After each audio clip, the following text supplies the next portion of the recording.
accept a generous gift from the Republic of Korea. And the public ought to know that this is not the first time. The Republic of Korea has donated gifts in the past which have worked to the benefit of the people of Antigua and Barbuda. The difference this morning is that we are being transparent. We are letting the people of Antigua and Barbuda know that we have received these gifts, and these will be used for the benefit of the people of Antigua and Barbuda, and will be located at the Mount St. John Hospital and not somewhere else.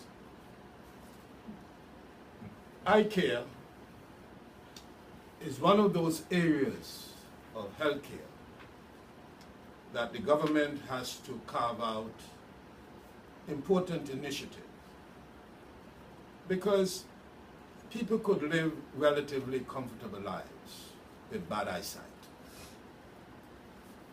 But if you have, for instance, diabetes or any more debilitating disease, quite often you run quickly to the doctor, but not with eye care. And this is why the initiative is so important.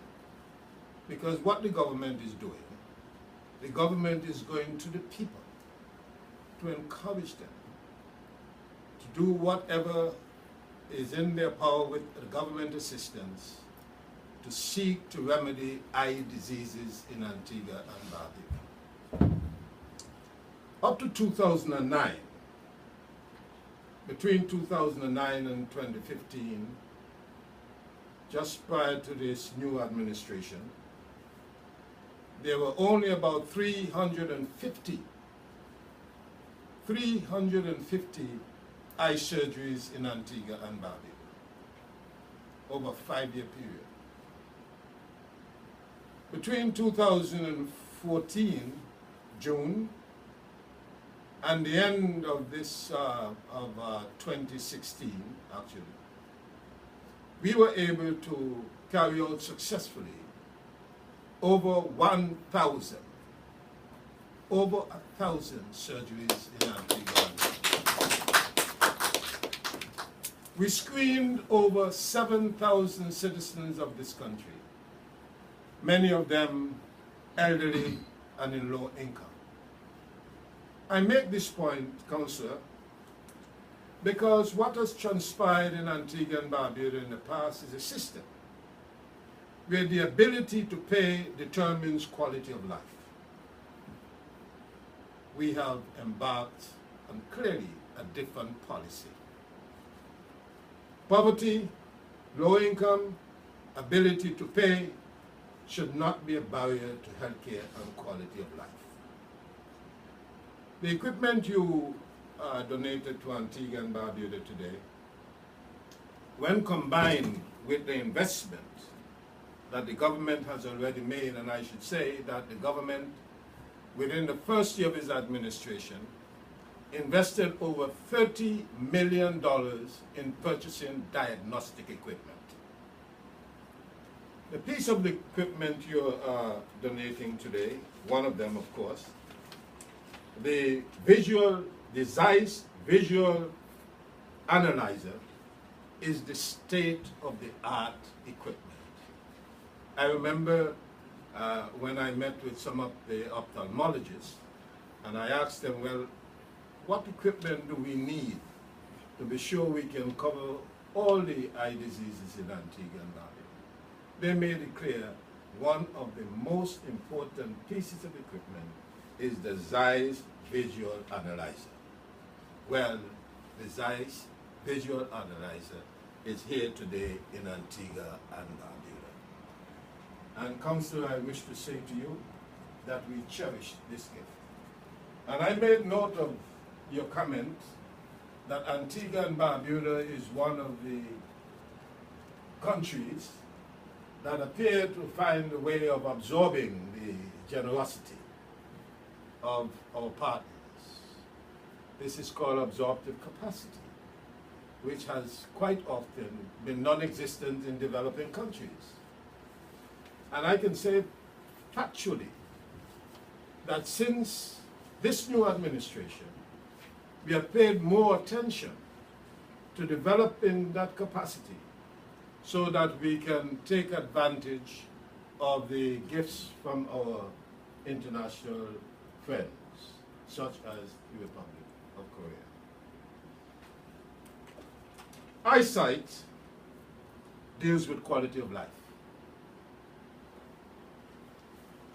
We estimate that approximately 77,000 to 9,000 people in Antigua and Barbuda require cataract or pterygium surgery. That's what our survey shows, between 7,000 and 9,000. Many of these individuals who need cataract surgeries cannot afford to pay the $6,000 or $8,000. That's what cataract surgeries cost in Antigua and Barbuda. Out of the reach, so people remain legally blind because they do not have the money. This equipment almost completes the list of equipment that we have put in together so that we can address every eye disease in Antigua and Barbuda. We are moving beyond cataract and pterygium. We want to deal with diabetic retinopathy. We want to deal with glaucoma, retinal detachment, which is a major issue. To get any doctor to address the issue of retinal detachment, we have to go to Trinidad. And we hope within the next 12 months that our citizens will not have to travel abroad for any treatment of eye diseases. I just want also to say that one of the areas that we must pay attention to is the examination of our drivers in Antigua and Barbuda. And I would like to see one day that eye examination becomes part of the standard of issuing driver's license. And I tell you why. At my age, over the last 4 years, I've had to change my glasses almost every year. And the sight deteriorates. And we must appreciate that many of the individuals who are driving in Antigua and Barbuda who have not had an eye examination might not be seeing clearly. And what we are going to do in the Ministry of Health, and I want to make this announcement, is to make this service available to the Transport Board. So when someone comes to renew their license, they can get a free test at the Mount St. John Hospital to make sure that their sight meet the standards here in Antigua and Barbuda. We have one of the other pieces of equipment that we're receiving today is the Hag Straight tonometer, which prisms measures intraocular eye pressure. We have eye care tonometer, handheld tool for measuring intraocular eye pressure. Patchometer, a tool used to measure the thickness of the eye's cornea. And for Raptor, a tool used to test individual lenses on each eye during an examination. And finally, we have the Keeler ophthalmoscope, indirect, used for peripheral viewing of the retina. I mean, I did well. I'm not a doctor. I was able to go through this thing. So the cost is approximately 200,000 EC dollars, and this will go a long way to stop the need for our citizens to travel to St. Martin for eye care. How many of you are aware that we had a procession of our citizens almost weekly, jumping and layer, going to St. Martin to get cataract surgeries? Well, we virtually have brought that to an end now. So I want to commend the Prime Minister, the Honorable Gaston Brown, my colleague Foreign Minister, and many of you might not know this, but many of the things that are donated to Antigua and Barbuda go through the foreign ministry. Almost all. Almost all of them. And I really appreciate the collaboration. I know sometimes with pressure because, you know, in the Ministry of Health, we intend within the next, no more than the next year or so, to have a healthcare system that can match any healthcare system in the Caribbean. That is our objective. No doubt about that. And we want to be in a position where our citizens don't have to fly out beyond the shores of Antigua and Barbuda for healthcare. We succeeded, as you know, in having the first kidney transplant here in Antigua and Barbuda, first in the OECS. Within the next month or two, we'll be having another kidney transplant in Antigua and Barbuda. That has now become a standard service here in Antigua and Barbuda. So let me end by saying, Councillor Young, that words are not enough to extend our appreciation to your government.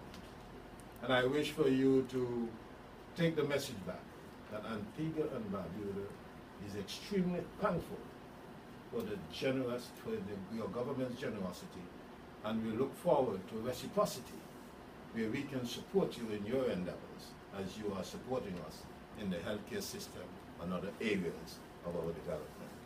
Ladies and gentlemen, I wish to thank you all, and at this time, Yes. Ambassador, I turn it over to you. Thank you very much, Minister. You can remain as I invite Minister Fernandez and Councillor Yang to have a ceremonial handing over of their equipment. So you can just do this to the camera. You can just face the camera, Minister. Yeah, not at the moment. The names of the machines. Yes. I was like a medical specialist.